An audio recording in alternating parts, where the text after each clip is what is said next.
Welcome to Books on Air, the podcast that tells the story behind the book. It includes insights from authors about how they compose their work, what inspires them, and what they hope you'll take away from their book. Here's your host for this episode of Books on Air, Suzanne Harris. Welcome to the Books on Air podcast. I'm Sloan Fremont, filling in for Suzanne Harris. This is a podcast where listeners get the secret story behind every book. Joining me today is Rudo Savage, author of the book, The Words of the Lost Soul. This book is about the raw transitioning period from a nearly fatal suicide attempt to finding hope and meaning in life in unexpected ways. It's about addressing societal standards and impacts and its effect on mental health in modern day society. And this book is the sign that it is okay to be a lost soul. Rudo, I want to welcome you to the Books on Air podcast. Thanks for joining us. Hey, thank you. It's great to be here. So let's start out by telling the audience just a little bit about yourself and what led you to write your book, The Words of the Lost Soul.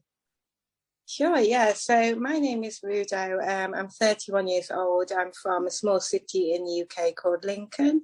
I have 3 children who are 4, 10 and 11. I'm an orthopedic nurse. I've been nursing for 6 years. I love yoga. I love traveling. Barcelona is probably one of my favorite places. So what actually brought me to writing this book is I feel I've always struggled with my mental health, probably even since my teenage years. It's quite a long-term problem. It was never really properly addressed just because, especially after I became a mother, I didn't feel like it was something that you could say, I'm struggling mentally. I've always been a single mother, so to actually say I'm struggling mentally, I thought would impact me quite badly because I didn't really have a lot of other support. I didn't have a partner, so I just felt like there was a lot of stigma around saying that you're struggling as a parent. Right. So yeah, I did. It did kind of come to quite a dramatic build-up. It was quite strange. There was nothing had really triggered it. I think it was just literally a build-up of never kind of dealing with the issues I was facing. Right. Which did lead to me nearly losing my life. And it was on the way back from hospital, actually, and it was quite bizarre. I don't like to say a sign, but it kind of was like a sign came to me, just like you need to write the book, not even like you need to start writing a journal or anything like that. It was you need to write the book. I've never written anything before in my life. I've never been an author prior to this. But yeah, I started writing down from the day I left hospital. I started journaling all of my experiences, putting them onto paper, and it formed this wonderful book. So yeah, that's how it kind of came into place. Yeah. Well, and what you were talking about with mental health, I mean, that is such a problem for, I think, everybody around the world, because like you said, it's something that people are afraid to talk about. It's hard to find resources often that will, that will help people. And also, I mean, having gone through it myself, it's hard to even ask for that help, right? Because you don't know where to go, or you don't know, like you were saying, should I ask for the help, or is somebody going to, think something about me because I needed help? Yeah. And I like with other illnesses, you can see them, you've broken your leg, you need help. Right. But with mental illness, it's just kind of the experience of the person. It's hard to prove, really. It's just your words, your experiences, your feelings. So I think that's also why it's quite stigmatized as well. Right. And so what did you learn about that as you went through your journey? What did you learn about the mental health, the process to get help, and then afterwards coming out on the other side? What can you reflect back on and say that you saw, or that maybe could help others that are listening? Yeah, so I actually feel like it was more detrimental to be quiet about my mental health because it led me to nearly losing my life. Obviously, after that, I had to seek the help, and there was no running from it anymore. And actually, I did have quite a wonderful experience from it. My work were very supportive. My parents were very supportive. My friends were. I did get a lot of support as well with the children. Social services were involved because of the nature of me being a single parent and struggling, but it was more in a way that was supportive as opposed to something that I needed to be scared of, if that makes sense. No, it was quite a wonderful experience. And writing the book and hearing people respond back, you would be surprised how many people feel that way, feel like they're struggling, but feel like they can't say anything. So again, it was quite comforting to know that quite a lot of people do feel that way. And I'd like the purpose of the book to be to let others know that it's okay to feel that way, that they're not alone, that there's no shame in it, and there shouldn't be a stigma in it either. Right. Yeah. And that what you were saying about the, how you couldn't run from it anymore, right? It had gotten to a point where it had to be addressed, right? Yeah. And that understanding of that you're at that point and that you can't run from it. And this is it, right? This is what I have to face about myself. And the fear of that, like you said, but then being able to have the support, because I think that's something that we feel when we're having this go on inside of us, right? We have these thoughts and we feel so alone, right? We feel we have to do everything ourselves. We feel it's up to us. I can't ask for help. But then it sounds like when you started to, when you were at that point where you were forced to ask for help, I'll say the way with where you were at, and the amount of support that came forward for you, it sounds like that maybe was a little bit of a surprise based on how you had been feeling, with feeling so alone. I think it's part of the mental illness as well. You think you are the only person that feels that way. Right. You think you're the abnormal person. You're the only one who has these negative feelings. You feel quite isolated. So obviously, the mind is lying to you. Your emotions are lying to you. You're not alone. You're not the only one. But I think it's important to realize that is part of the illness as well. Right. Yeah, that's a good point, because their mind is essentially playing tricks on us. I mean, to put it very simply, there's way more going on there, but the mind, and we're going to believe everything our mind thinks. And so we think that we're alone. And so we go forward from that perception when, as you said, that's actually not correct. Exactly. Yeah. And so when I read the intro, also, it talked about, your book addresses really all those things that go on in society for, really what the expectations are of us all, right? Like we have this, we grow up wanting to fit in, right? We all want to be doing the same thing. And as we move into adulthood, get married, have kids, have the house, all of this stuff, right? There's these frameworks or these patterns that we might have in our mind that we should be doing, right? And when we're not doing those things, then we can feel like a failure, or we're not doing it right, or all of these other emotions come up. What did you learn on your journey about individualism, and also about how your journey is your own and yours is unique? Can you tell us about that? Yeah, sure. I mean, obviously I didn't follow the typical path of getting married, having children. I didn't do it that way at all. I actually had children, and then I got the career, and I still wasn't married. Even now I'm still not married. But yeah, what I learned was that there is no set path for everyone. There's no kind of one size fits all. Because, for example, some people don't even want to have children. They don't want to get married. They might not want to go to university or do those certain things. And for them, that doesn't make them happy. And I think the goal is to do what makes you happy, not what makes us happy, or to go down a path that isn't stigmatized. It's simply to do what makes you happy. Because you can go down this path that society wants you to, but if it doesn't make you happy, then it's just pointless. You're only punishing yourself at the end of the day. Right. That's a very good point, because when we're chasing these dreams that are really other people's dreams, it's doing nothing for us. And all it's doing is, wasting our own time, but also our own, our own internal spirit dies a little bit along the way, because we're doing something out of alignment with ourselves. Exactly. That's the good word, alignment. You have always got to do what aligns with yourself. That's so important. Yeah. So important. So let's go back to the book a little bit. Can you tell us maybe some of your favorite chapters in your book, or a story that was really impactful that you included? Yeah, sure. So there's two actually. So the first one is my chapter called Vacant. And this is when the psychiatric doctor, this is when I'm still in hospital, he's assessing whether I'm ready to be discharged or not, and he's looking at me quite puzzled, and he's saying, you look very vacant, like he can't work out what my mind is thinking, what I'm thinking or feeling. And then it kind of delves into my mind and the actual chaos that is going on inside of my mind. So he's looking at me thinking, you look vacant, but actually inside of my mind I've got all these thoughts and feelings, and the chapter's really good at kind of explaining that, how from the outside it is quite hard to perceive mental health, but on the inside it's a completely different world and story. So I quite like that chapter. And then I've got the London chapter as well. It's quite a nice chapter towards the end of the book. And it just shows quite a difference from the start of the book to the end of the book, where I am more healed. I'm enjoying myself. I'm starting to enjoy life again. And that's quite a nice chapter as well, where you can just see such changes from the start to the finish. So I really enjoy that chapter as well. Yeah. And what was the writing process like for you? I know you mentioned you wrote this pretty much immediately as you got out of the hospital. What was the process to write about your story like for you? Yeah, I mean, it was quite difficult. It's quite strange, actually. It was a release, but addressing your demons and healing is quite a difficult process.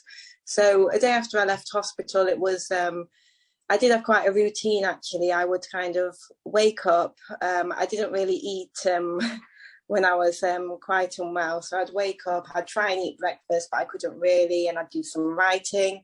And then I go and cry, and then I come back and do some writing. And it's quite strange that each of the early days were like that.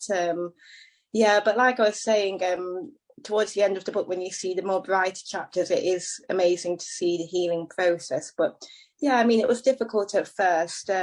But yeah, the writing was a release for me to kind of get the feelings out there onto paper. But the healing process it's not easy. It's lengthy, and yeah, it's not a linear process at all. Right. Yeah. Well, and yes, that's exactly right. It's not linear. We expect it to be maybe sometimes that it should just be, I start here and I end here and I'm fine. Right. But that's not, we have emotions involved that we have to pay attention to. And even as you were talking about that, getting up, writing, crying, having this routine of that. I know, when I went through my own journey with my own mental health, it feels like it's going to last forever. Gosh, yeah. You feels like you're in it and you're never going to leave. Can you maybe give some advice to someone who might be in that state right now about that? Yeah, of course. I think that even if you don't feel it, you have to make your mind strong to believe that it is temporary. Pain is temporary. What I did as well, I would kind of think back to other painful experiences I might have had in life prior to that event, and I would say, well, that pain was temporary. At the time, I thought it wouldn't end, and it did.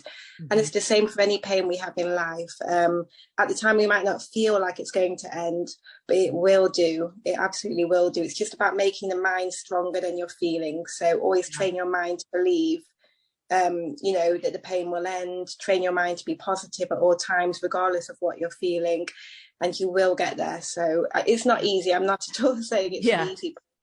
To think positive and it'll be fine. It's not easy at all, but all pain is temporary in life. Even the most horrific pains we think we can't get through, they're temporary.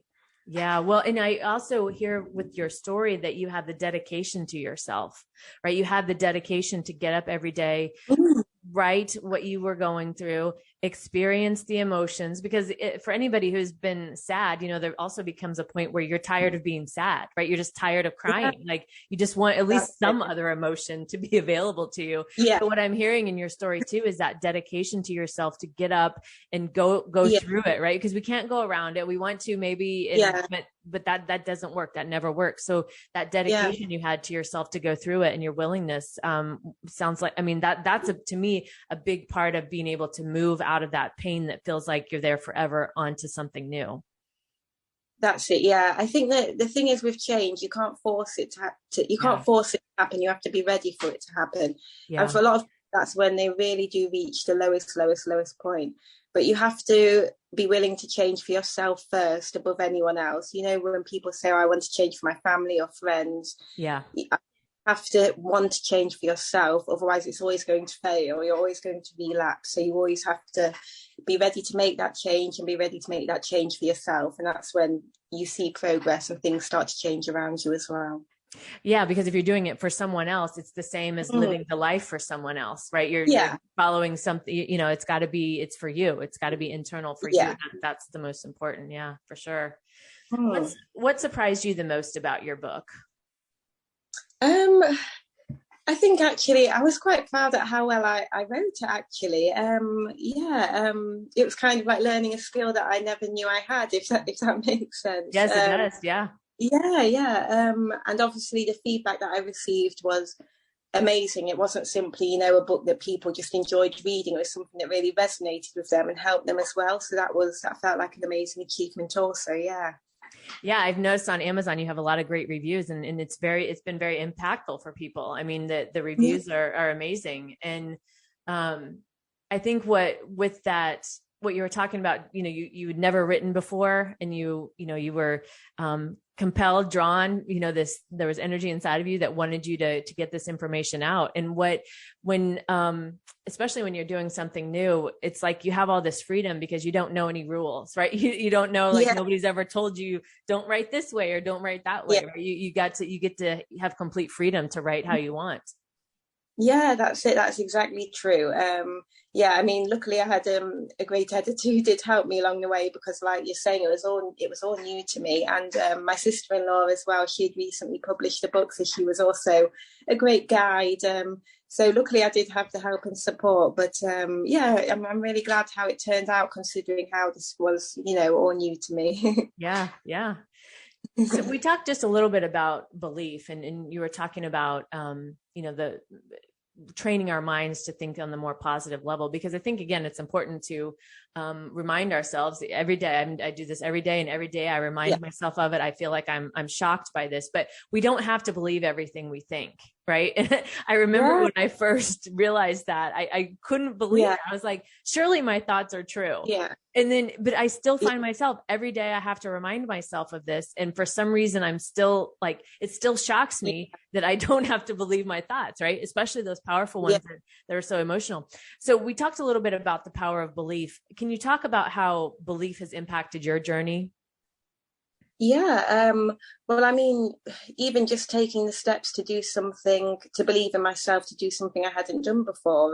For example, writing the book, I just took that step, I just took that leap of faith and believed in myself, and it turned out amazing. And again, it's the belief that when I was feeling the pain, I didn't think that it would end. And again, just having that belief that it will end, and it did end. Belief is everything. It really is. It's just having faith, having hope. That what you feel today is temporary. Everything today is temporary. So it's just about remembering that. Yeah. And that with belief, sometimes I know when we try to change our thoughts, it can feel, fake, or it can feel like it takes a little while to get the momentum. But if you stick with it, if you keep again, like you had the dedication to yourself to get up and write every day, right? If we have the dedication to love ourselves enough to keep changing keep working towards more positive beliefs, it builds up that momentum behind it, and it does, and then it becomes real, because we get to believe anything we want. That's true. Yeah. And you have to remember, we have been led to believe negative thoughts for many, many, many years of our lives. So to untrain mind from a negative mind to a positive one after years of build up, it's not an easy process. It can take years to undo. It can be a lifelong process to continue to have a positive mindset. There's no quick fix. So it's completely normal to feel overwhelmed at first, like I'll never be able to change, my mind will always be negative. It's normal to feel overwhelmed, but you have to remember that you're changing years of beliefs. Right. So just stick with it. It takes time. Yes, that's a very good point. It's very, we're bombarded with negativity every day, all day. So, even cutting that kind of stuff out helps to retrain the mind, because you're not being bombarded with more negativity while you're trying to move to a more positive mindset. Exactly. Yeah. So true. Who would you say your book would appeal to, and why? So I feel it would appeal to those who do feel lost in life, who, might be at a certain age in their life and still feel like they don't have it all together.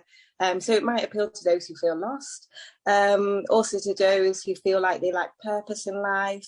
Again, like I was saying regarding the societal norms, I think that it will also, those who feel like the path that's set out for us isn't their path, I think it will also appeal to those people as well.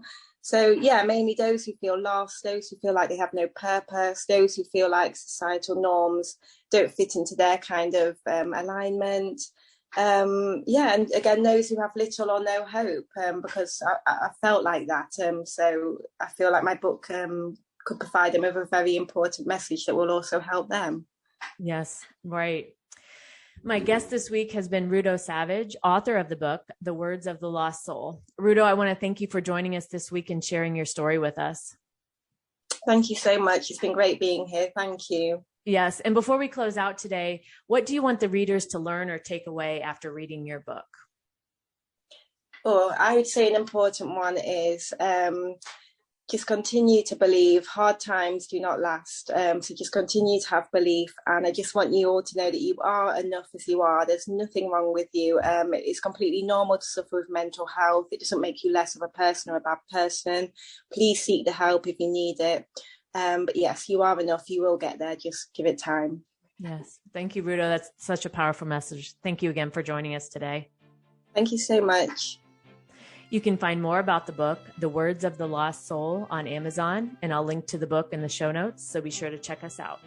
You've been listening to the Books on Air podcast, brought to you on webtalkradio.net. You can also hear this podcast on Spotify, iHeartRadio, Stitcher, and Apple Podcasts. I'm Sloan Fremont, and I hope you'll join us for the next Books on Air podcast. Remember, you never know who's going to be here, and you never know what we're going to talk about. Thank you so much for listening.